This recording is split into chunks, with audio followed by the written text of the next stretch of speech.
that ball. Rambo Radio with your host, Genty. Fuck, I don't know what the fuck. Yeah, fucking Jen is a warlord. I'm fucking coming for you. Now I feel poo coming out of my bum. Yeah, it's a lot right now. Yeah, it's a lot. Well, folks, I have a special guest this week. Ariel Zeigler. Did I say your name correctly? Ariel. Okay, I want to make sure I get that right. Okay. Ariel Zeigler. She is joining us this week with some cool stuff. Ariel, as soon as my mic dies here. Okay. Oh, you disappeared on the face of the earth. Oh, no, here we go. Yes. This is just the perfect time to have some technical difficulties here. All right. Here we go. Perfect. Okay, so good to see you. I am glad. Last time we saw each other was New Year's. I went to your gym. It was. Yeah, that's you came out to the open mat. It was fun. Yes, I had a great time. So I guess I should explain to the audience that you were my jiu-jitsu opponent at the Naga in 2022. Yes. Yes. Yeah. That's when I broke my nose. Yeah, yes. I broke my nose at the beginning of the day. So that was interesting because I said, hey, it looks like when I explained this match to people on the show, I said, I went against Beatrix Kiddo. I mean, this lady was straight out of Kill Bill. She had blood coming out of her nose and she had the eyes. And I had just injured my previous opponent. So I was like, I want to go home and cry.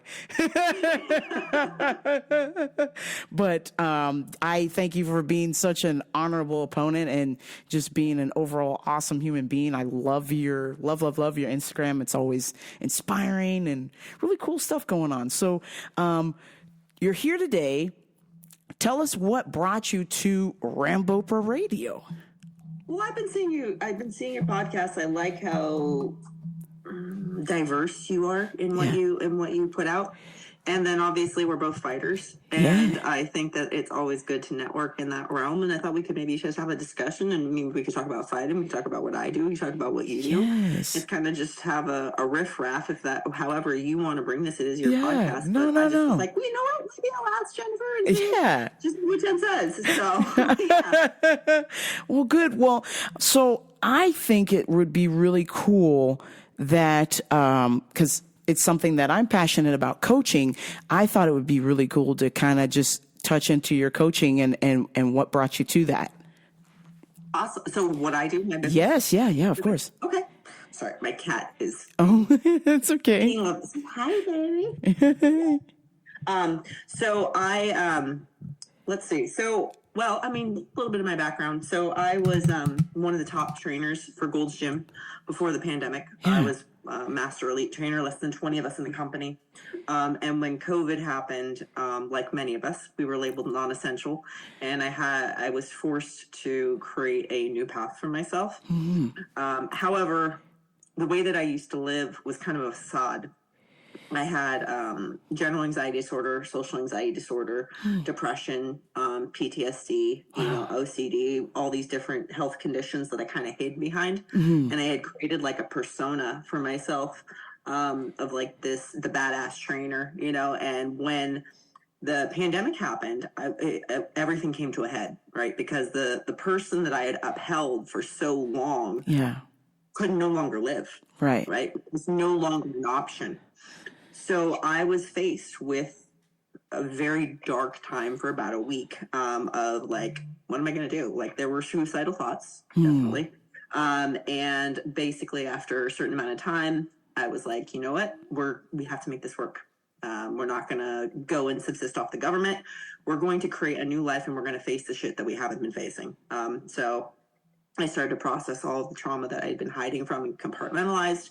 I invested with business coaches that I did not have the money for. Mm-hmm. And it was all heart driven, as opposed to my entire life had been very logic, very mind driven, go and get your graduate degrees, get your certifications, get your credentials, all those things, which had only led me to a life full of lack of fulfillment, right? Mm-hmm. I mean, I barely could afford eggs. And I mean, to be fair, I live in California, but yes, they're expensive here. You understand. Yes. But I tapped out at salary. I was the highest paid within the company. I worked 12, 14-hour days. So I felt like I could go nowhere. And COVID ended up being the best thing that ever happened to me, right? So I worked with my coaches. Within a month, I made back the $10,000 that I had invested. And it changed my entire life. What 20 years of therapy had not done, I was finally able to do.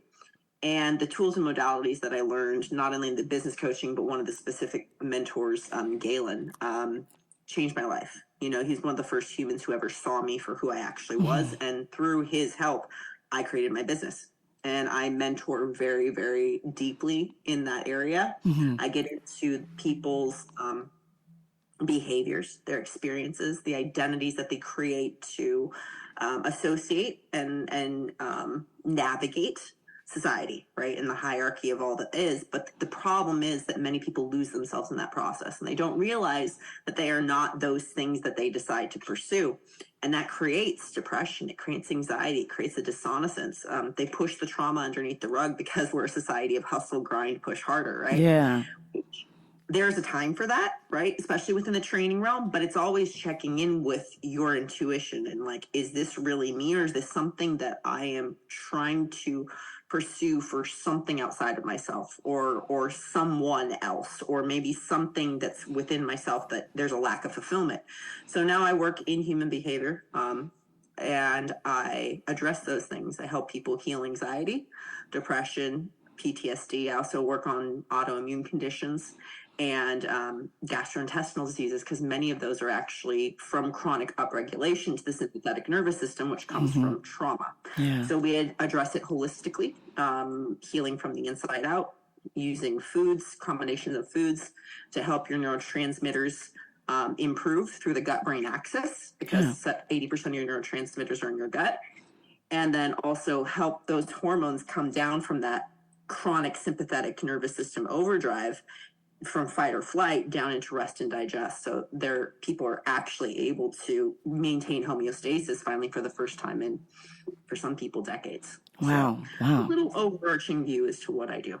That's awesome. I really like that. I recently kind of experienced something similar to that, where I've kind of come to a crossroads at my work where I love helping people, but I want to do it on my own time, where I could figure out a way where I could either spend more time with clients or, cause we're limited on time. So I was like, okay, I'm just going to quit my job and then just do something else. But then when I started thinking about, okay, you've gone to school for coaching, you've been doing all this schooling for this, why would you just go do another job for a bunch of money and still be in the same place mentally? That didn't make sense. So I recently was just like, no, I'm going to step on the gas and go full on to my coaching and just trust that I will book enough clients that I can just go on my own and do my own thing. That's amazing. What happened? When was this? How recent was this? Within the last, I'd say the last 6 months, I've kind of just been going back and forth about it. And I've been a certified life coach for the last 10 years, and I've really only told a few people. And I didn't even know that. Yeah. I thought you did. Yes. I thought you were some sort of coach, but Yes. I didn't know in what realm. Yes. So I did it, and I look at the frame every day in my office here, and I'm just like, maybe don't tell anybody about this. Just because it felt, when I initially got it, it felt like I was like, oh, well, I'm so young. I don't really know if I have that kind of life experience, but a lot of people do come to me for advice. So I'm like, well, might as well get paid for your time. You've been giving out free advice for a long time. Might as well start to get paid for it and make it a legitimate thing. So within the last 6 months, I've really just been trying to put that together and get that all set up and just kind of let that get off the ground and let it have its wings. That's amazing. Congratulations. Thank you. I appreciate it. I wasn't even, I hate the word life coach. It's so cringy, but I mean, for people who want to call me that, they can. I coined the name disentanglement mentor. Okay. Because I work on the entanglements of the neural pathways within the brain and the literal, I mean, if you want to start getting into energy, we start getting into quantum physics and all that, which there is a portion of, definitely, because we're all energetic beings.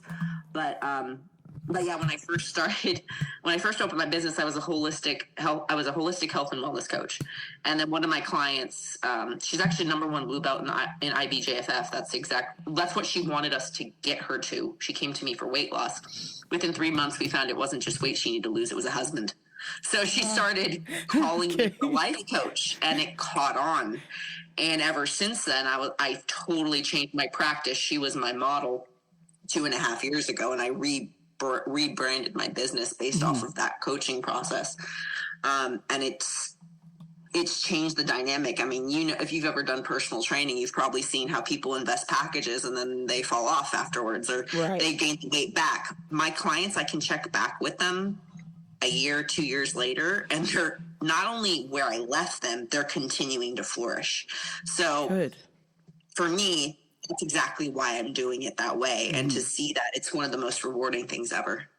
That's awesome. Yeah. So I wanted to kind of touch base with you on that, because I've been coaching for 20 years, but I've never really gone out on my own and seek people. People just kind of wander into my business there, or the place I work at, and then they just kind of go, oh, I have a question about this and this, and then we kind of go from there. And some people do really good, and then some people, they keep coming back with the same problem, and I'm like, maybe if you paid money, or we could work on this a little bit better, I feel like you would take this seriously.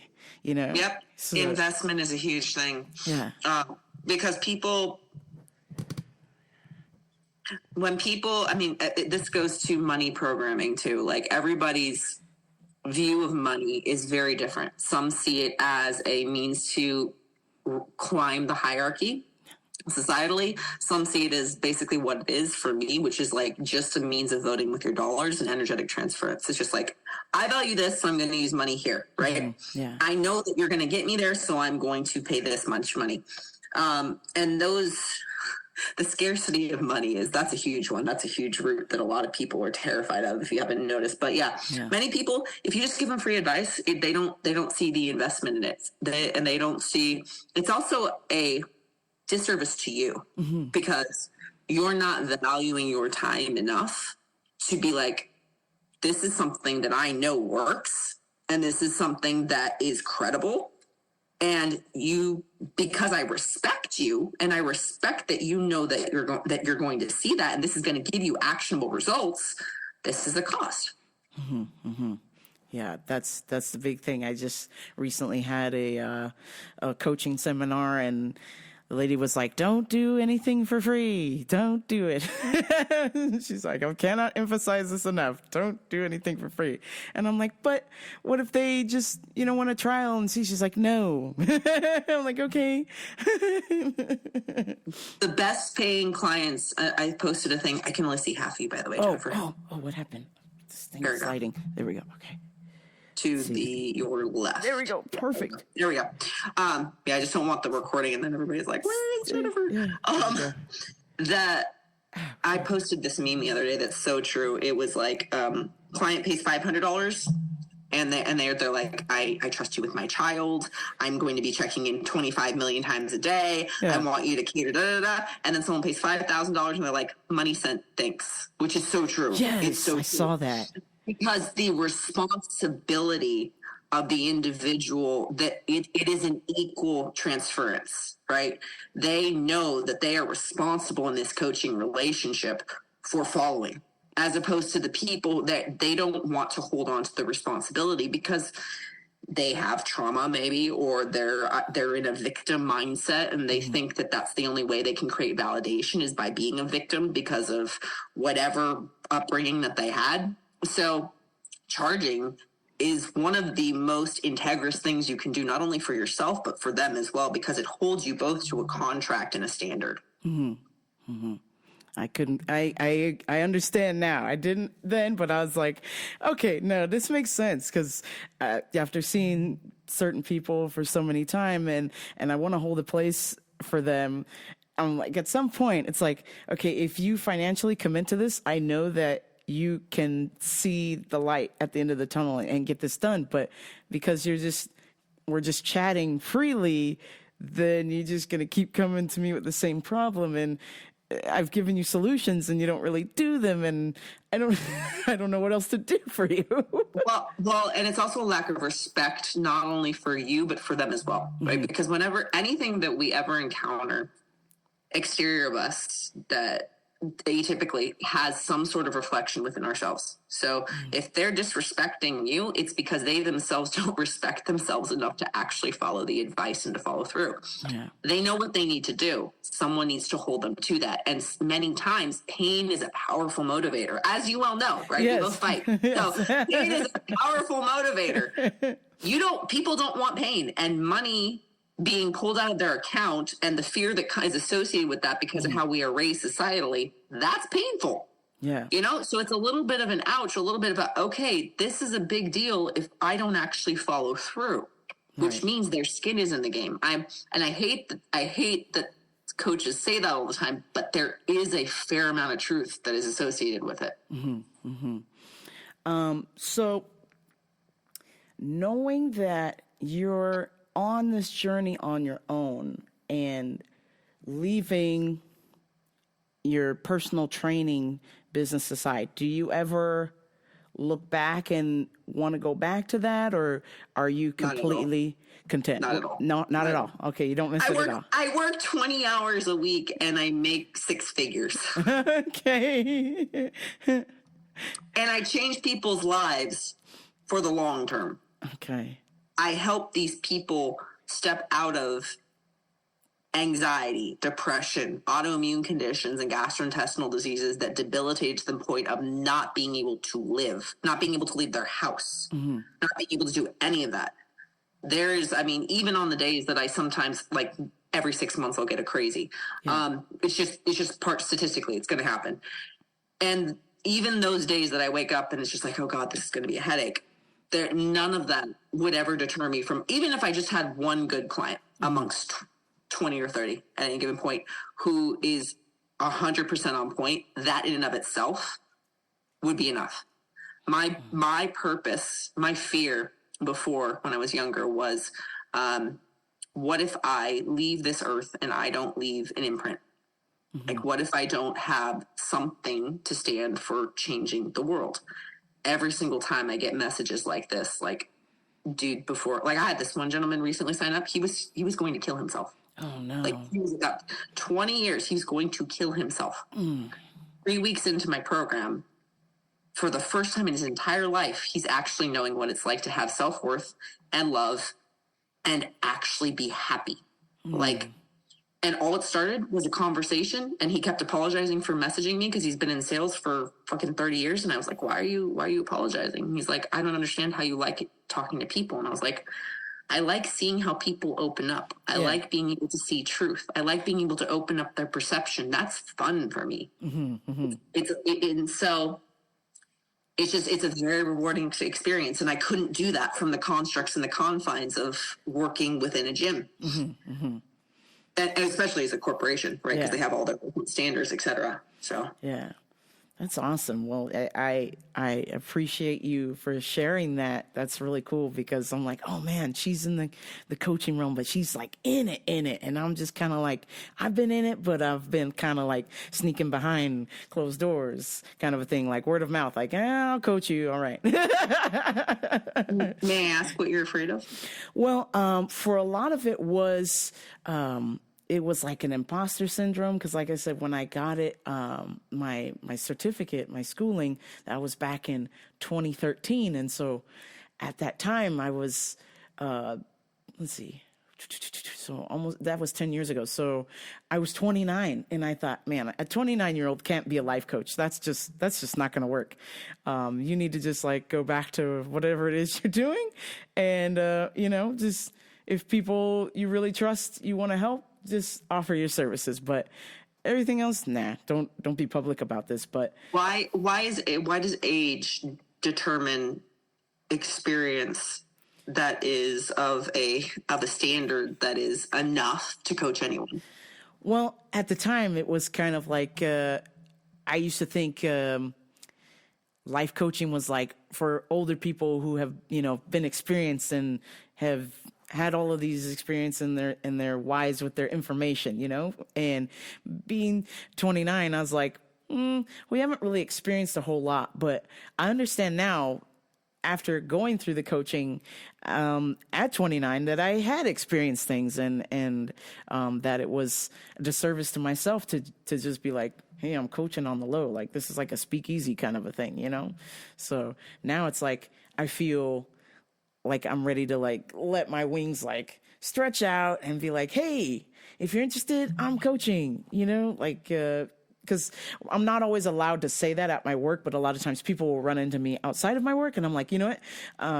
If you have any questions or whatever, I'm available for coaching, like private coaching where you can get more time with me. Cause, at work, we're only allowed like 15 to 30 minutes with people and then we got to kind of cut them loose. So, sometimes people need more than that, So you do life coaching at a facility right now? So right now it's life coaching / nutritional coaching.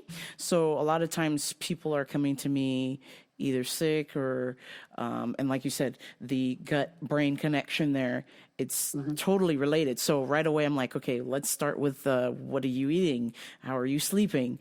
And then they're like, oh, well, that's not the reason why I have pain in my leg. And I'm like, okay, well, it's kind of related. If you just let me explain, this is going on. If you're eating this, it's causing inflammation in your gut and then you're not receiving or, digesting these type of vitamins and nutrients that you need to keep inflammation down. And then we go into the specifics, but they're like, wow, you really know a lot. You're so young. And I think from so many, the years of people telling me, oh, you're so young. Yeah, you're so young. And I'm like, oh, okay, maybe I'm too young to be giving you advice. So I kind of just second guess myself. But now I'm like, if now, when, Exactly. Yeah. And your experiences are always going to be valuable to someone who's not known how to work through their own experiences. Yeah. And I'm sure I can just tell you've had a lot of experiences. Like I could tell that when I met you. Yeah. I used to get the same as well. I had a lot of clients ask me my age and I don't tell them that age because for some people they start to be like, they put themselves down or they start to, have this hierarchical thing within their brain. So I typically don't give my age, because I am young. Yes. but I've also seen more than many have in 4 lifetimes. Of course. And I did by the age of 25. So yeah, I get it. But it's just an identity. It's just a programming. And it's the way that we overcome imposter syndrome for the people watching is by doing it. Right? It's just a new neural pathway in the brain. The brain's going to second guess it because any new neural pathway is seen as a potential threat. So the only way to reinforce the ability that your body is going to be okay, that you can trust yourself in this new options that are available, navigating a situation that your brain doesn't know where to go, is by doing it. Mm-hmm, mm-hmm. Yeah, that was my exact feeling. I said, you know what? I've tried everybody else's way. Why don't I just try and do what I want to do? That just totally makes more sense than to try and just force myself to go do this job and work these hours. And I was actually speaking to my friend and he's like, yeah, you can make X amount of dollars. It's good money, but it's mandatory overtime. And I was like, wait, what? And he's like, yeah, you have to stay late hours, sometimes weekends. And I go, whoa. That's not gonna work, man. I said, I love to go to jiu-jitsu class and the whole reason why I'm working is so I can go to jiu-jitsu and have fun. So I was like, that's not going to work, man. And he's like, you're going to walk away from a legit high paying job right now. And what are you going to do? You're just going to stay at the place you're at? I'm like, well, yeah, because I have the freedom. The place that I work at now, at least is a little bit flexible with my scheduling. So if I tell them I have a jiu-jitsu tournament or I'm doing a seminar or something, they're like, cool, go do your thing. So I'm like, I like that They don't pay me very well, but I like that I get to coach people and I have the flexibility. So this only made sense to then go to that next step, be like, okay, now let's work on trying to get your own clients and going on your own. And then you'll have complete freedom and flexibility. You schedule somebody if you want, or don't see anybody at all that day. It's all up to you. Yep. That's the dream. There we go. Right? Yes. So talk to me. What brought you into fighting? So I did Krav Maga for 2.5 years before the pandemic hit. Right before the pandemic, one of my best friends was a pro fighter, and he saw that I did Krav, and he's like, Ari, like, Krav isn't really fighting. And I was like, what are you talking about? It's a killing art, everything that they're told. And he's like, no. He's like, so we're going to be teaching. He's like, you want to learn stand up or do you want to learn wrestling? And this guy was like 6'4" with arms like fucking monkeys. I was like looking at him. I was like, there is no way I'm doing stand up with you. I was like, I'll try wrestling and jiu-jitsu. So he taught me for about 2 or 3 months. And my girlfriend, Brandy, told me that her friend Jeff was opening a gym literally down the street from me. Yeah. So I was like, he lived down in almost Sylmar, but he took me down to Hyastan, which is where Ronda Rousey trained. So I would go there, but only like once a week. It wasn't enough. And so I joined Dream right as it opened up in December of 2019. And I could go twice a week. I was still at Gold's at the time. And I really loved it. Like the art of, for me, I still was medicated. I still had anxiety, and I had to slow myself down and be present to be able to engage. And that was a totally new concept. And when that happened, I was just like, this is great. I love it. I want to do it more, but it was tough with my scheduling. And then I know some people are going to hate me. Thank God the pandemic hit, because when that happened, all of a sudden my schedule opened up and I started being able to create my schedule. I started going twice a day, 7 days a week. Wow. And my coach got some curtains for his place. Yeah. and we went in the back. Yeah. there was a core small group of us who were there the entire time, and none of us got sick. Yeah. And because he was a nurse, so he was using like COVID level sanitizers before it was even a COVID thing. And the rest is history. I just started. I was the first one to compete right as the end of 2020 when they started opening up in other states. I was like, "Hey, coach, let's go fight." And so we drove all the way to Arizona, like 12 of us, and we fought in Arizona, our first fight together. And then we went to Vegas as well. That was another one. We all went as a group, and then they finally brought them back in middle of 2021 to California, and we did the biggest one at World Jiu-Jitsu League. I think it was like 5,000 competitors in history. It was the biggest in history at that time. And I've just been competing ever since. And then, what was it? And then I was like, you know what?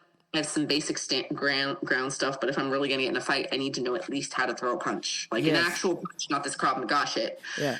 So I started doing Muay Thai and boxing like 2 or 3 times a week. It took me about 1.5 years before my coach said, Ariel, you used to really suck. Now you're kind of scary. So I can take that.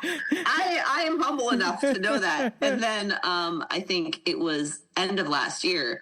I was like, I'm doing all these jiu-jitsu tournaments. I'm medaling pretty much every single time. What's the next natural step? MMA.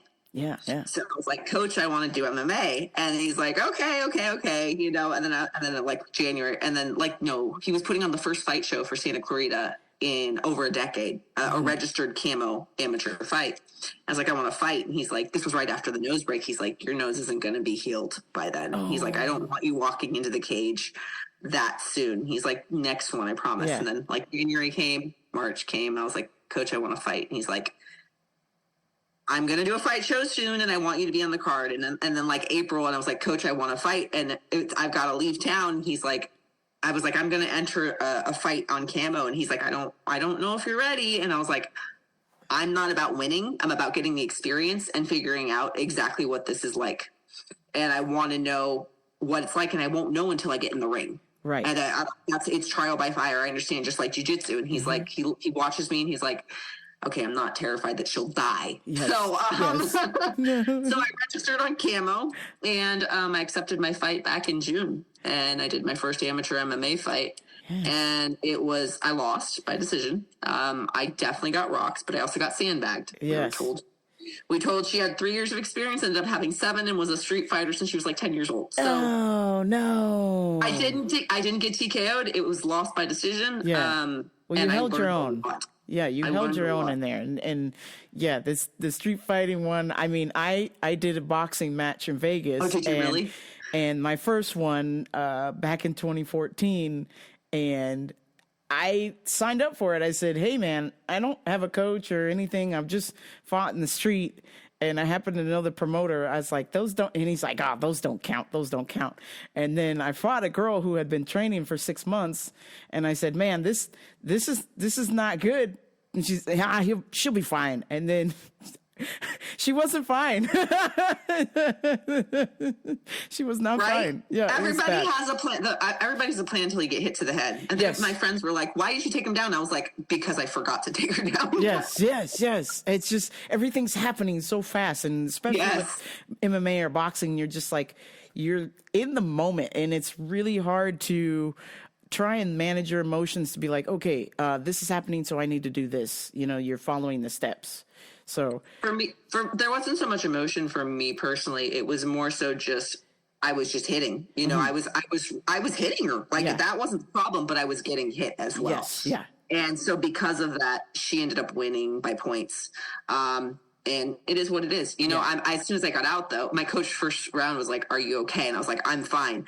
I was like, "I can't breathe, but I'm fine." Yes. And I was like, and then we're done. I'm like, I'm fucking addicted. Like that. I'm going to do this again, and I'm going to go pro. Mark my words. Oh, and he's like, all right.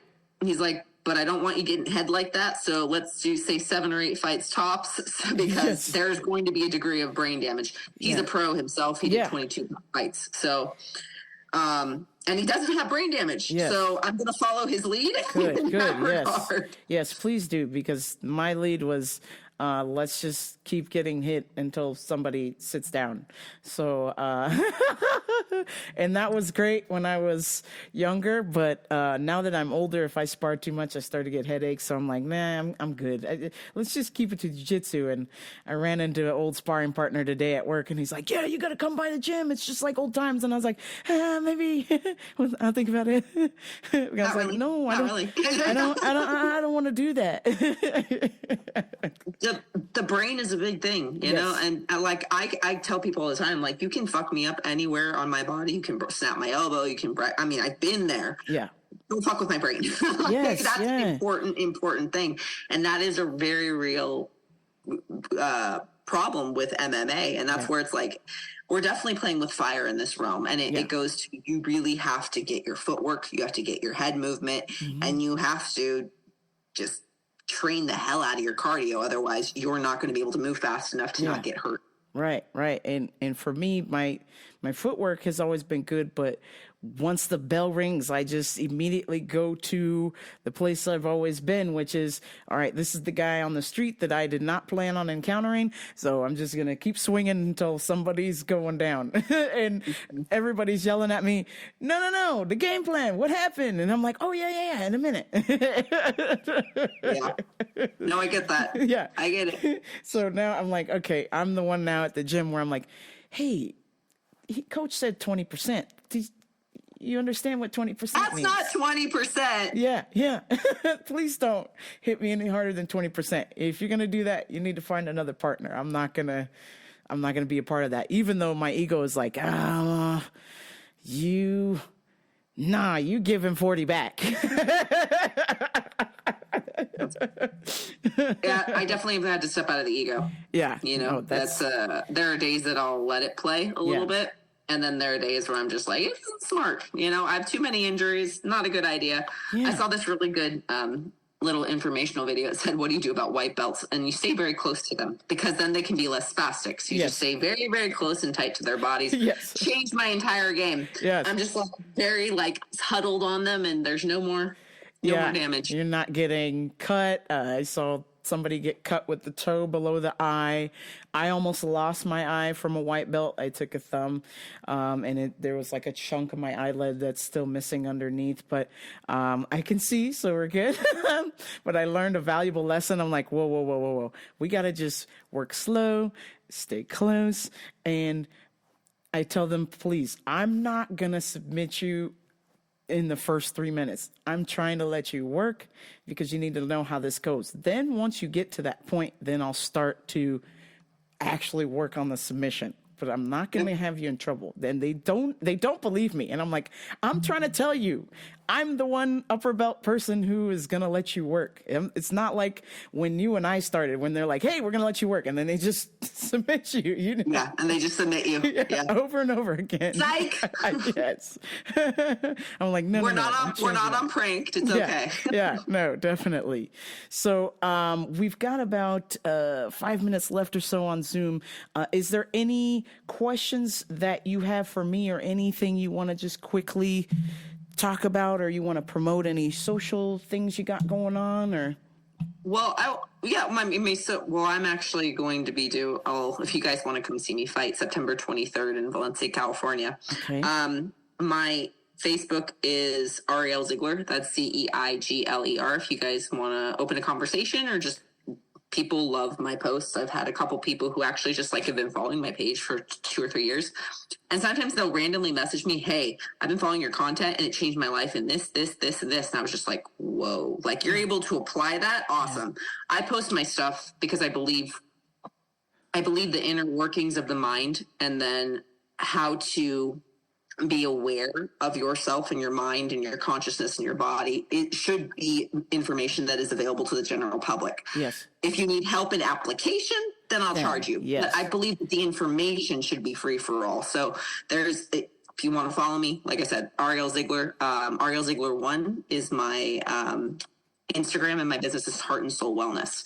Okay. I have a question for you. Yes. What are your next steps? Oh, so my next steps, I just recently got certification for self-defense coaching. And I've got a potential seminar set up with some real estate ladies.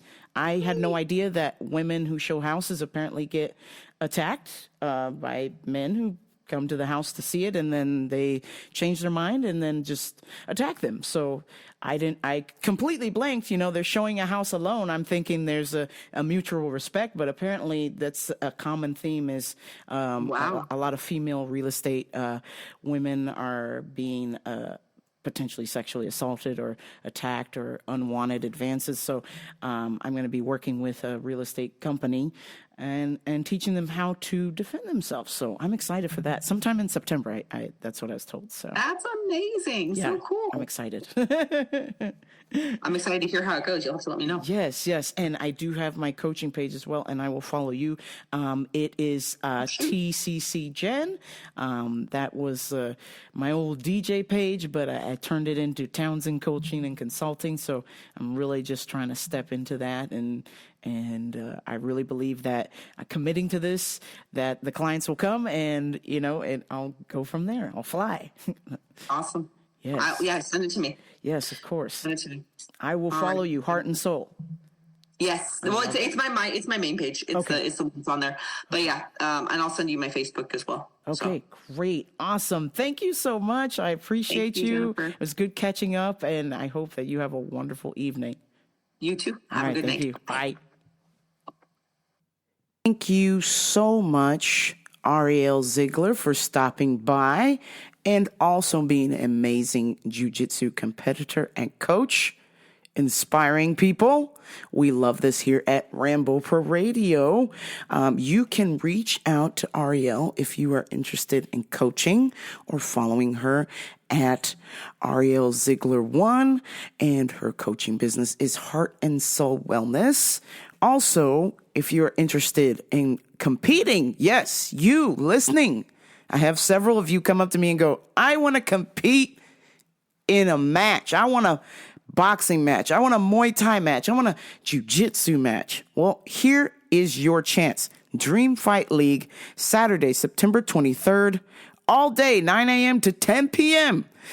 BJJ, boxing, Muay Thai, Santa Clarita, California, at the Indoor Soccer Center, 25385 Rye Canyon, Santa Clarita, California, 91355. Sign up at www.dreamfightleague.com. Men and women, you've got slap jiu-jitsu, you've got gi or no gi jiu-jitsu, you've got Muay Thai, you've got exhibition boxing with headgear. We've got Muay Thai, no KOs allowed. Here you go, see? Now is your chance to get out there. And then, of course, my personal favorite, sub-only jiu-jitsu. Yes, my personal favorite. I don't like points. I hate points tournaments so much. I disdain points tournaments. I encourage you to get out there, but I hate points tournaments. I love sub-only because then you know the person with the best submission wins. Anybody can get points, okay? But the person with the best submission wins. Please check that out if you are interested, or if you just want to go and watch. I believe you can also buy tickets there as well. Or maybe you have a child who is interested in competing. By all means, please go to dreamfightleague.com for all your information there, okay? That is going to do it for me, folks. I thought I would change it up this time. And, you know, we've had many weeks of fun toilet humor, caca-poo-poo. And I thought it would be something that we could maybe get some motivation going on, a little bit of coaching for those of us who might need that. And if not, I might have a special episode coming right around the corner just for you. If you are just wanting to go back to the old-fashioned Rambo Radio. But change is good, friends. Change is good. I love that with coaching or with just a change in environment can push you to the next level. And I feel like coaching with myself or coaching with Ariel or anybody else, maybe you have been scared or afraid of reaching out to a coach you might know. I would say if you are in need of coaching, please, by all means, don't be afraid. Don't hesitate. Reach out to somebody, or you can DM both of us. And if you're not comfortable with coaching from either one of us, we can get you to somebody who will work with you. Okay. We want to get you to the next step in your journey of greatness. Thank you so much for listening, and I will talk to you guys soon. Much love. Until next time, this is Rambo Radio, and we're gonna be legends.